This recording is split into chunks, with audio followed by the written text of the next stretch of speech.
तर उत्तर पश्चिम मुंबईतल्या मतमोजणीमध्ये झालेल्या घोळावरून विरोधक आक्रमक झालेत आणि याच पार्श्वभूमीवरती रवींद्र वायकर यांनी आज राज ठाकरेंची भेट घेतली आहे। शिवतीर्थ निवासस्थानी जाऊन यावेळेस त्यांनी भेट घेतली आहे। यावेळेस दोघांमध्ये देखील महत्त्वाच्या मुद्द्यांवर चर्चा झाल्याचं कळतंय।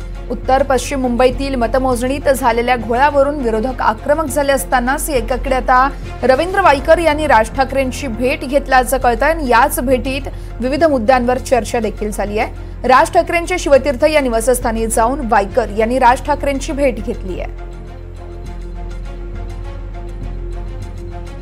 रवींद्र वायकर यांनी राज ठाकरेंची भेट घेतली आहे। शिवतीर्थ या निवासस्थानी जाऊन यावेळेस त्यांनी भेट घेतली आहे। दोघांमध्ये देखील महत्त्वाच्या मुद्द्यांवर चर्चा झाल्याची माहिती कळतेय। तर उत्तर पश्चिम मुंबईतील मतमोजणीत झालेला घोळ आणि याच घोळावरून विरोधकांनी आक्रमक असा पवित्रा घेतलाय आणि याच पार्श्वभूमीवर आता वायकर आणि राज ठाकरे यांची भेट झाली आहे।